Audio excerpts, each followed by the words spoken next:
A paz de Cristo para todos. Provérbios, capítulo 14, versículo 1.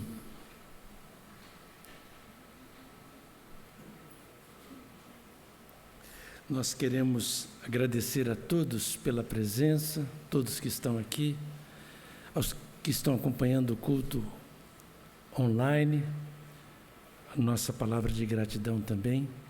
Que bom vermos os pais da nossa irmã Renata aqui. Deus os abençoe grandemente aqui entre nós. Que bom vermos o irmão Pércio, parente da irmã doutora Gedália, que está presente aqui, não está? Está lá atrás. Pode ficar de pé, irmão Pércio, por favor? Como é que a igreja fala para ele? Seja bem-vindo em nome de Jesus. Amém. Que bom. Fique à vontade em nosso meio. Obrigado, nosso querido irmão José, toda a sua família, que tem sido bênçãos para nós aqui, a nossa gratidão. Deus o abençoe, querido.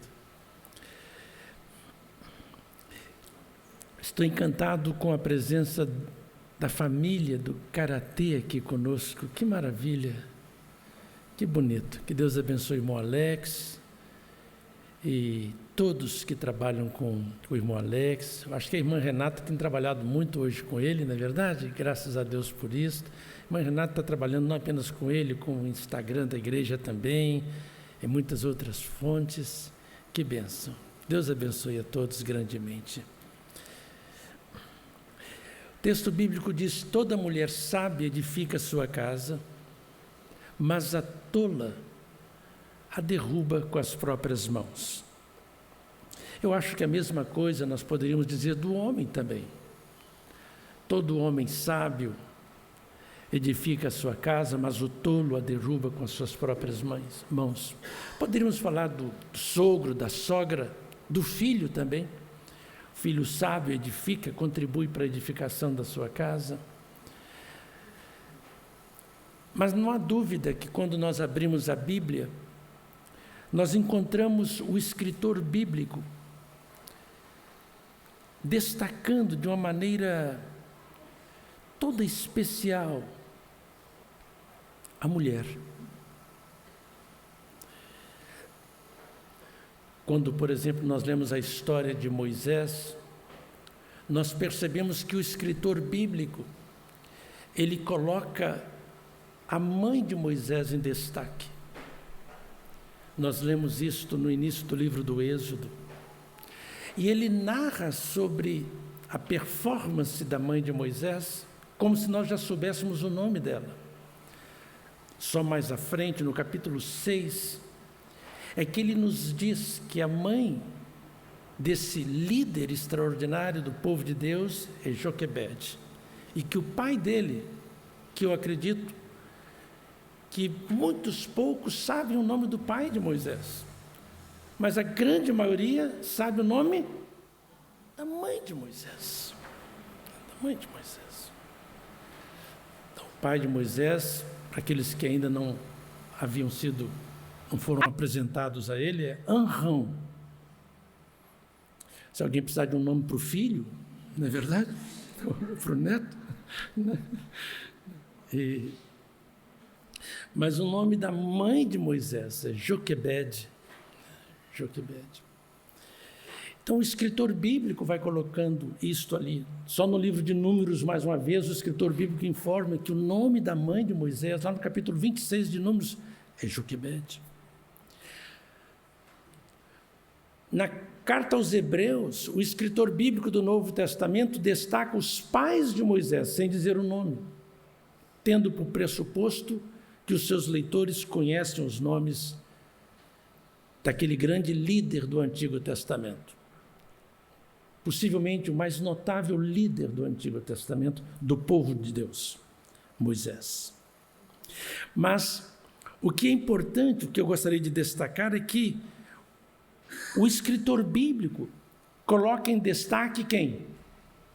A mãe de Moisés, como uma pessoa importantíssima para que esse homem tivesse vida, viesse à existência e realizasse o que realizou e fosse o que foi, um líder notável. Mulher sábia edifica a casa.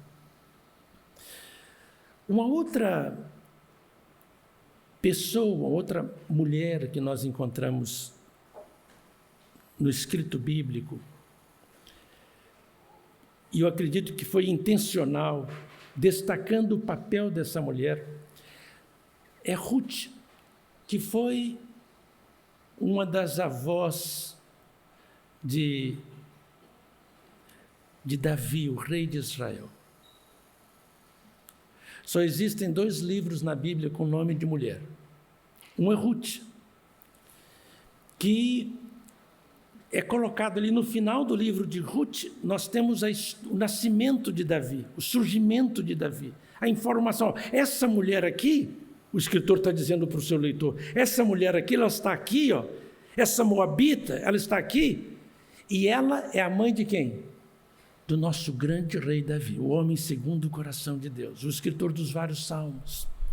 Então, é impressionante como é que este texto de Provérbios, a mulher sábia edifica a casa, nós vamos percebendo como essas mulheres, na verdade, foram importantes na edificação da casa, nas colunas da oração, do caráter, dos valores, da compaixão, da mordomia, de tudo isso, como elas foram singulares, da fé.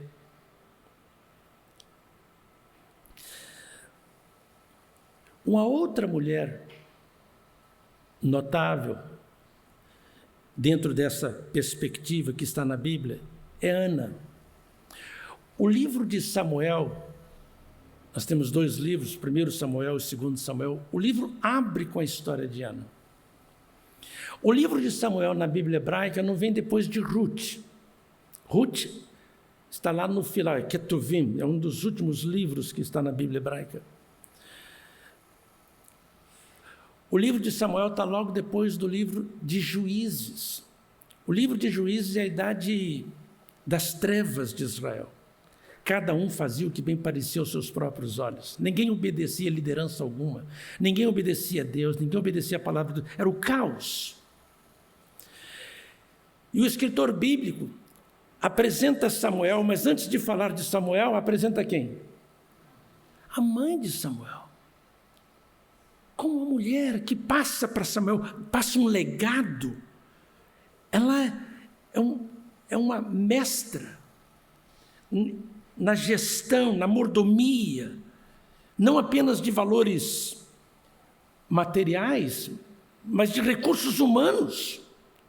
Porque passa para o seu filho não apenas o ouro, uma propriedade, uma conta bancária, passa para o seu filho valores, caráter. Coisas que a traça e a ferrugem não consomem. Então, quando a gente lê a história de Samuel, antes de lê-la, nós aprendemos sobre quem? Ana. Essa mulher singular. Singular. Vamos voltar depois mais a ela. Uma outra mulher que nós encontramos na Bíblia, edificadora do lar, da família, dos filhos, do marido, que não foi tola, que não destruiu tudo com as próprias mãos, filho, marido, não, tudo. Foi Esther. Esther, ela pode ser considerada a mãe de Israel, porque ela impediu que Israel fosse exterminado, o povo do Senhor. Há um livro na Bíblia com o nome dessa mulher, ela fala para o povo de Deus, para o povo de Israel: orem por mim, eu vou colocar minha vida em risco, eu vou interceder em favor do meu povo, eu tenho um plano, eu tenho um propósito, eu vou administrar essa situação difícil aqui para a salvação do meu povo. Uma linda história. Quem gosta de novela deve ler Esther. Uma das mais lindas histórias que nós temos na Bíblia, um dos mais lindos romances que nós temos na Bíblia. Você percebe que o escritor bíblico, se os autores humanos não tiveram a intenção, Deus a teve. porque Deus vai colocando as coisas de uma maneira intencional. E a mesma coisa nós vemos no Novo Testamento. Nos faltaria tempo para falar de como é que o escritor Lucas coloca Isabel, a mãe de João Batista, antes de falar de João Batista. Coloca Maria, antes de falar de Jesus. Como é que Paulo cita Eunice, a mãe de Timóteo, e depois a avó de Timóteo, como pessoas, como mulheres sábias que edificaram? O que é casa aqui? Família. O que mais? Pessoas, gente. Edificaram pessoas, gente. Não destruíram as pessoas.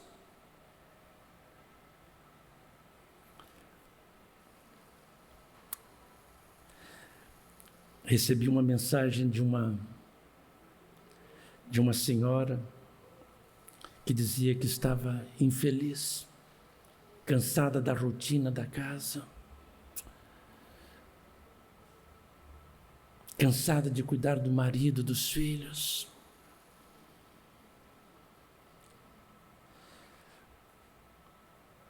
Que essa rotina estava matando a vida dela.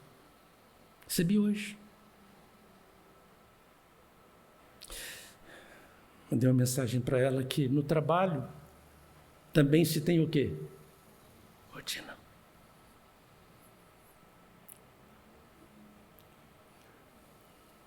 É impossível viver sem uma rotina. Que o problema dela não era a rotina. Tinha a ver com relacionamento ali no lar, administração dos problemas, das tensões, sabedoria para conversar com o esposo, com os filhos, demonstrar afeto, plantar compaixão para receber também compaixão, respeito, plantar respeito para receber respeito.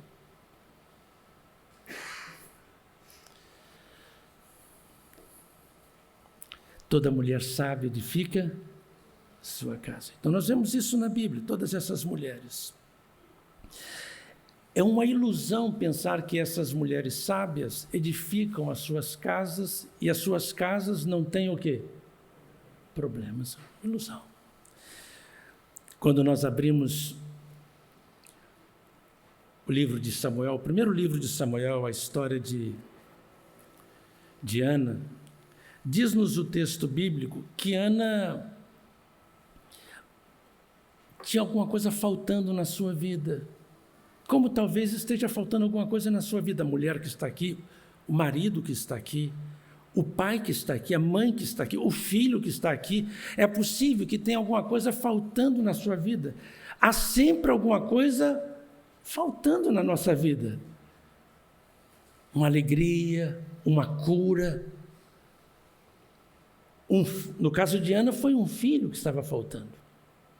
Mas não é só um filho que estava faltando o que nós poderíamos traduzir hoje como sinal da bênção do Senhor, da graça do Senhor.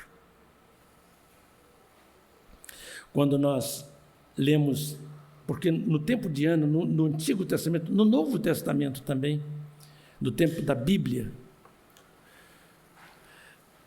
a mulher que não tinha um filho, era como se a mulher não tivesse tido o presente de Deus.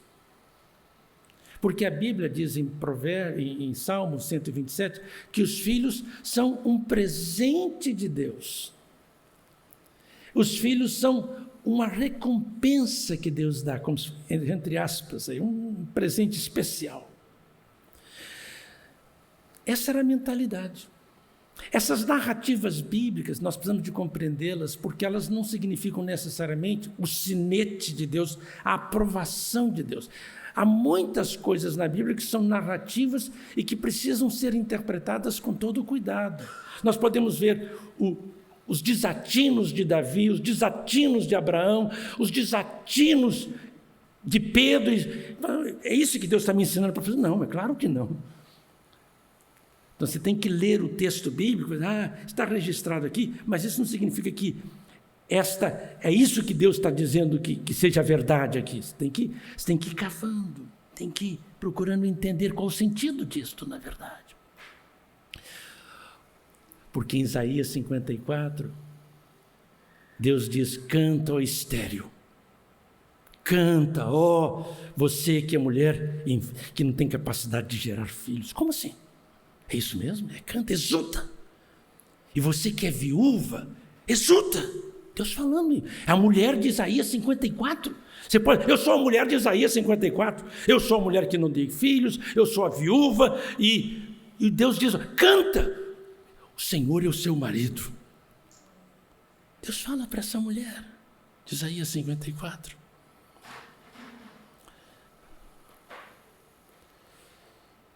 Então, mas Ana sofria o problema do seu tempo, da sua hora, do seu momento. E diz-nos que esse era um problema não apenas de Ana, era um problema de Lia, esposa de Jacó, era um problema de Raquel. Raquel chegou a dizer: dá-me filhos ou eu morrerei. Mas diz-nos a Bíblia que Ana foi ao templo, estava lá orando. Lá em 1 Samuel capítulo 1, nós encontramos então essa história linda de Ana, né? E versículo 10 em diante.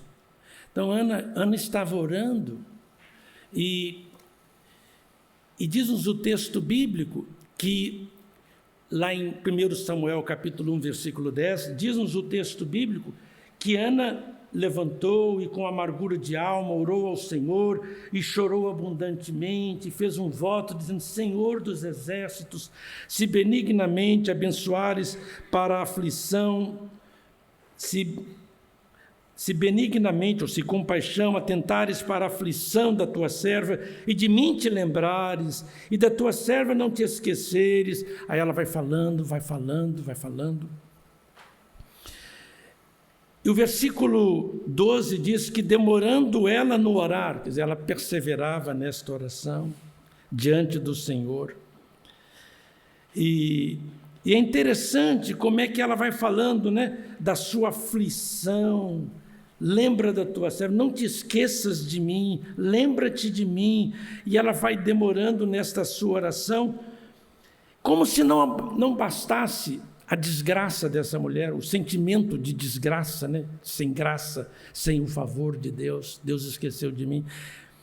Sem ignorar esta situação emocional, diz-nos o texto bíblico que o líder religioso de Israel olha para ela e diz para ela o seguinte: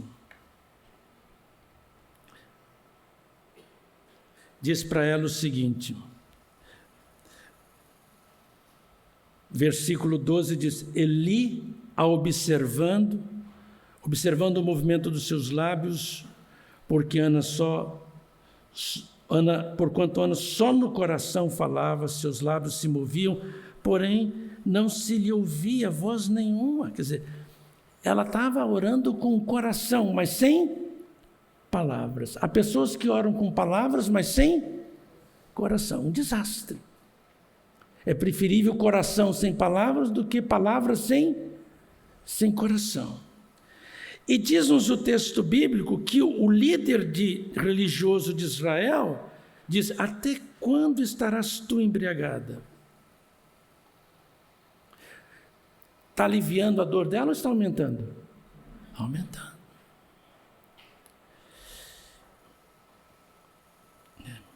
Aparta de ti este vinho, acaba com essa embriaguez.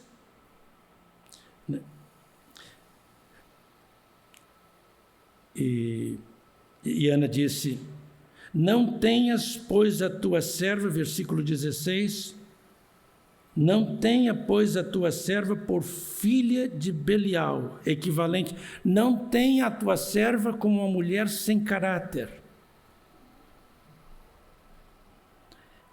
Eu não sou uma mulher sem caráter, eu não estou aqui porque vivo me embebedando, não é porque estou embriagada, sou uma mulher prostituta, não, o senhor está enganado a meu respeito. Mas ela ela vai falando isto para o líder, para a autoridade de Israel, com todo respeito, porque ela se dirige a ele dizendo: não, Senhor meu, eu sou mulher atribulada, eu sou mulher aflita. Então, nós aprendemos que a mulher sábia que edifica o lar não é uma mulher que não tem o quê? Aflição, problemas, angústias, problemas emocionais. Não, ela tem. Mas ela sabe administrar isto. Como é que ela administra isto? Orando. Uma das colunas nossas aqui é oração. Oração é importante. Eu acredito que nós não tenhamos plena consciência do poder da oração, da importância da oração. A Bíblia ensina. Mas o fato da Bíblia ensinar sobre isso não significa que nós tenhamos aprendido. E digo mais, não é porque eu sei alguma coisa que eu faço o que eu sei. Há muita gente que sabe uma porção de coisas sobre trânsito e não obedece coisa alguma, na verdade, de trânsito.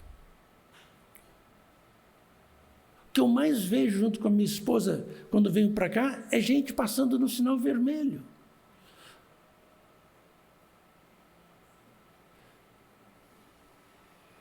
Cortando na contramão, cortando no acostamento, e assim vai indo.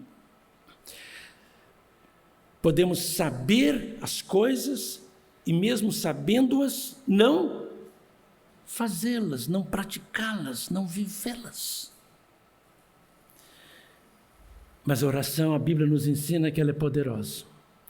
E diz-nos o texto que Ana orou, e Deus abençoou a Ana. Ela sofreu toda essa humilhação, todo esse escárnio da sua família. Quando ela estava sofrendo isto, o marido dela, para resolver o problema, disse assim: não te sou eu melhor do que 10 filhos? Essa palavra, os irmãos acham que trouxe algum consolo para ela? Não.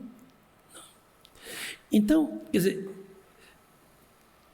Ana tinha um esposo que não sabia lidar muito bem com as suas frustrações, com as suas emoções, mas ela estava ali, valorizando uma coisa que é muito importante na vida para a solução do problema, para edificar uma casa, que é o quê? A oração. Dentro desta linha, dentro dessa perspectiva, há um texto bíblico no Novo Testamento, em Mateus capítulo 15, do verso 21 em diante. É a história de uma mulher cananeia. Essa mulher não é israelita. E diz o texto que, partindo Jesus de um certo lugar, foi para as partes de Tiro e Sidom, fora das fronteiras de Israel. E eis que uma mulher cananeia, que saía daquelas cercanias, clamou dizendo: Senhor, filho de Davi, tem compaixão de mim, tem misericórdia de mim, porque minha filha está miseravelmente endemoniada. Esse texto, eu creio que é um texto que a grande lição desse texto, o grande ensinamento desse texto é sobre a oração de uma mãe. Poder da oração de uma mãe. Versículo seguinte diz que Jesus não respondeu palavra alguma. Então essa mulher está clamando em favor de sua mãe, mas Jesus faz o quê? Silêncio. Jesus não se sensibiliza. O que nos choca, pelo menos a mim. Eu fico desconcertado com essa atitude de Jesus. Mas está no texto bíblico. Então eu acredito que o texto bíblico quer nos ensinar, o que o evangelista quer nos ensinar, se ele não quis nos ensinar, alguém quer nos ensinar isso. E quem quer nos ensinar isso? Deus, o autor final da palavra, na verdade. Ele quer nos ensinar, é sobre a oração, é isso que Deus quer nos ensinar nesse texto. Não é sobre Jesus, é sobre a oração. E então Jesus faz silêncio. aumentando o desespero dessa mulher que implora Jesus, que grita: Jesus, tenha misericórdia da minha filha, está endemoniada. Você pode falar: tenha misericórdia do meu lar, porque meu marido está endemoniado, ou porque minha esposa está endemoniada, ou porque meu filho está endemoniado. Você pode, por causa de algum outro problema que você tenha. Então essa mulher está ali rogando. E aí a igreja de Jesus, os discípulos chegam perto de Jesus e dizem: olha, Jesus, essa mulher está atrapalhando a gente. Manda a mulher embora. Manda a mulher embora. Então Jesus faz silêncio. Os discípulos de Jesus pedem que Jesus, reclamam com Jesus, apresentam uma queixa para Jesus. Já passou dos limites. Essa mulher é um problema para nós aqui, é uma chata. Despede-a, porque vem gritando atrás de nós. Ela não vem orando, não. Ela não vem clamando, não. Ela vem gritando, ela é uma louca. Versículo seguinte. E ele respondendo, Jesus diz: olha, eu não fui enviado senão as ovelhas perdidas da casa de Israel. Bem, o texto de Mateus, toda a tradição que nós temos ali, toda judaica, e junto com essa tradição judaica, nós temos todos os valores culturais do judaísmo, todos os valores. Então nós temos Deus ensinando coisas para nós, mas para Ele ensinar coisas para nós, Ele usou uma linguagem do céu ou da terra? Da terra. O grego, o hebraico. E nesse canal nós temos a estrutura cultural, que nós temos que estar atento para ela no texto bíblico. Versículo seguinte. Então chegou ela e adorou, dizendo: Senhor, socorre-me. Olha como é que essa mulher lida com o quê? Com o silêncio de Jesus, com a queixa da igreja de Jesus, com a palavra dura de Jesus. Eu não fui enviado para vocês, fui enviado para a casa de Israel. Como é que você lida com o não? Como é que você lida com o silêncio? Como é que você lida com a porta fechada? Com o sinal vermelho? Como é que você lida com tudo isso? Como é que você lida com um fracasso temporário, com uma perda temporária? Como é que você lida com isso? Precisa de ser um bom gestor, não precisa não? Das emoções, dos fracassos temporários. Você precisa saber lidar com isso. Perdi agora, perdi hoje, mas vou prosseguir. Vou prosseguir orando, vou prosseguir com fé. Não desistir. É isso que esse texto está ensinando. Garra. Resiliência. Você cai lá, mas você volta aqui e recupera-se de novo e prossegue. E prossegue, vai adiante, vai adiante. Com fé, com esperança. E ela disse: socorre-me, Senhor. Versículo seguinte.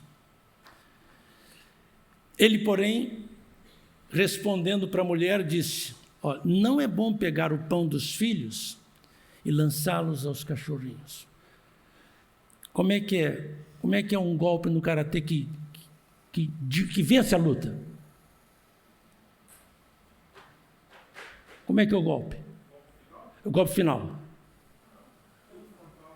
Né? Então, deu esse golpe final que o mestre está dizendo aí, e como se tivesse vencido. Acabou a mulher. Acabou. Está derrotada, não consegue mais erguer. Depois dessa palavra. É um nocaute.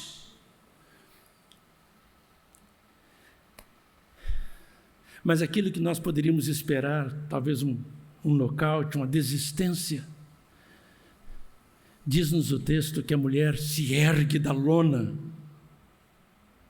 e ela fala o que para Jesus? Sim, Senhor, é verdade. Mas sabe de uma coisa? Os cachorrinhos comem das migalhas que caem da mesa dos seus senhores. Então ela volta e dá um nocaute em Jesus, na verdade. E vence a batalha com Deus, como se fosse Jacó, lutando com o Senhor. E o Senhor diz para Jacó: deixa eu ir embora, porque já está tarde, e nós precisamos de parar com essa luta. E Jacó, lutando com o Senhor, diz: eu não te deixarei, se você não me abençoar, eu não te deixarei, Senhor. Essa mulher é a jacobina aqui, é Jacó aqui, na verdade, lutando com Jesus. Eu não te deixarei, não te deixarei, se você não me abençoar.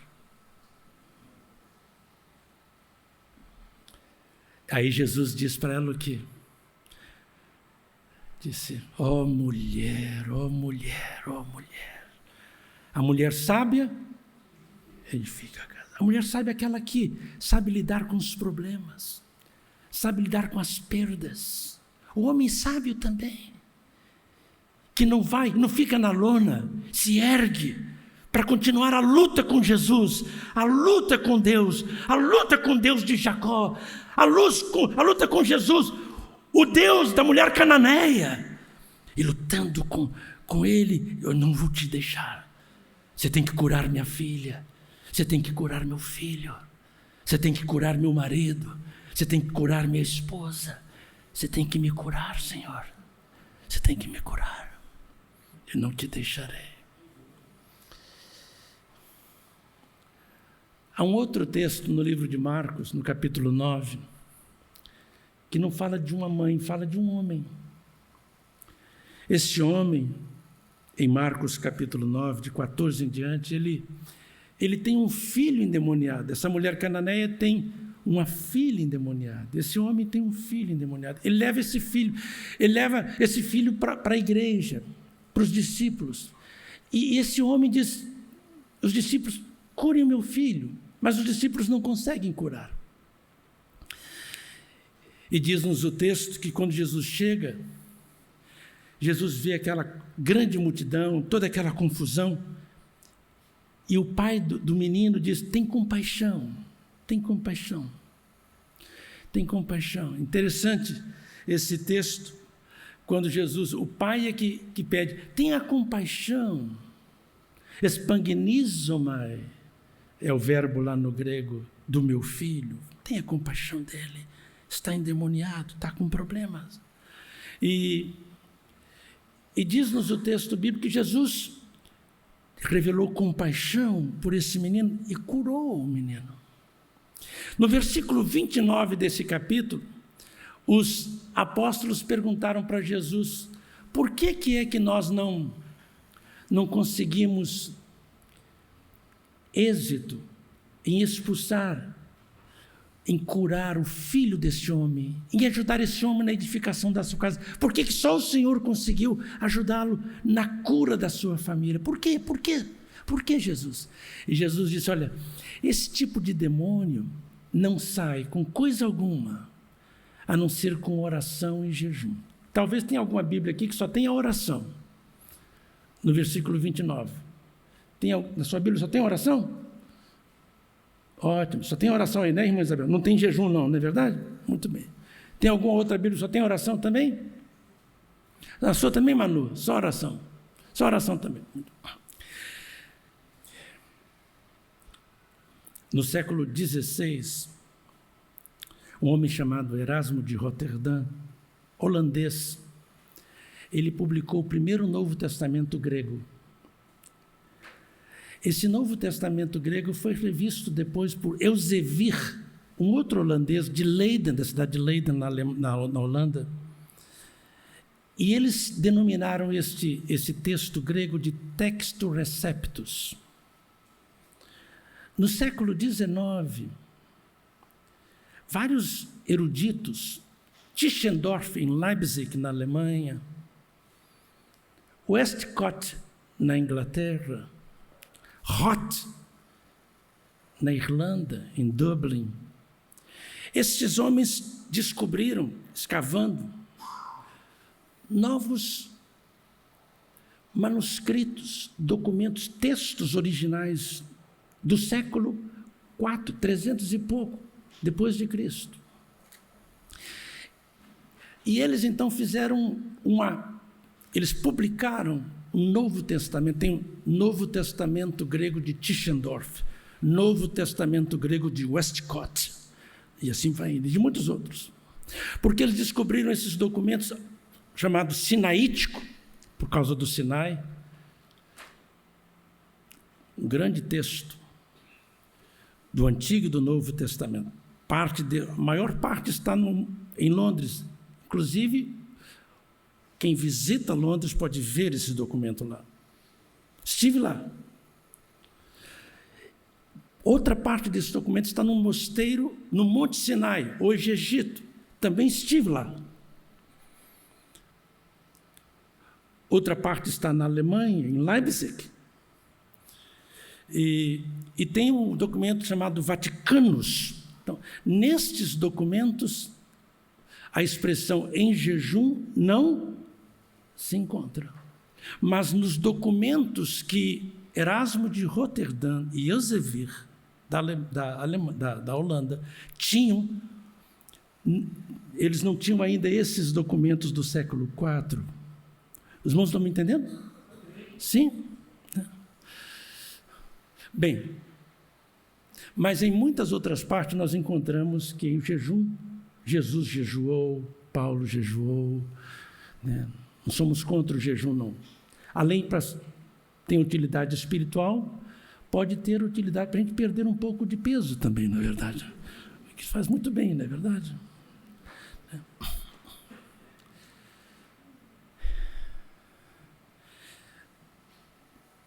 Mas o que é comum em todas essas histórias de Ana, da cananeia e deste pai, é a oração. Essa luta com Deus. Essa luta com o Senhor. Lutar com o Senhor.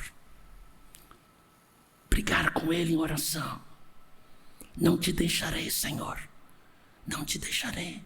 Edifica a minha casa. Cura minha filha. Cura o meu filho. Cura o meu lar. Cura-me. Cura o meu cônjuge. Cura-me, Senhor. Cura-me. E diz-nos o texto bíblico de 1 Samuel, que depois que Samuel nasceu e ele foi desmamado, Ana pega o seu filho e aparece diante de Eli, aquele líder que havia criticado-a, julgado-a precipitadamente. Eu trouxe esse filho para dedicar ao Senhor. E diz-nos o texto bíblico de 1 Samuel, lá no finalzinho do texto bíblico, no versículo 27 do capítulo 1,